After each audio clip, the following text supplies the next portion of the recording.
I started my practice in 1973 when the Vietnam War was winding down. So I was one of the first to develop programs and treatment programs for veterans, Vietnam veterans.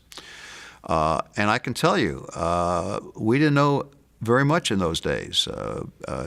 PTSD didn't become a diagnosis, official diagnosis. The name PTSD didn't even emerge until 1980. So we were treating veterans with what we called post-Vietnam syndrome. There was no scientific evidence about treatments in those days, and occasionally I see a Vietnam veteran who tells me he or she came to the VA back in the 70s. They got some treatment, didn't work, never went back. That was a long time ago. That was 40 years ago. There's been a lot of work on treatments in those 40 years. We have medications that have been tested. As I said earlier, they have FDA approval. We have these two very, very powerful psychotherapy approaches. And what we find actually is a number of Vietnam veterans who've never had treatment are coming in. So all the veterans who are coming in for treatment are not younger vets who've been in Afghanistan and Iraq and contiguous areas.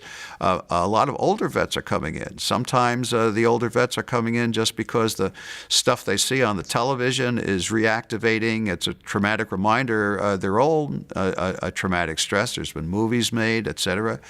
Sometimes they come in because they've retired, and so using their work as a kind of escape or avoidance of their symptoms is no longer an option. And I can tell you that veterans who've had their PTSD for decades, who've never had adequate treatment, coming in for treatment now is a good idea. It's never too late.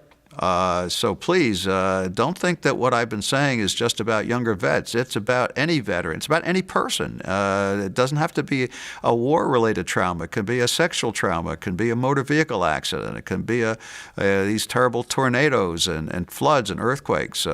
Don't wait. It's never too late, and our treatments are very effective no matter how old you are.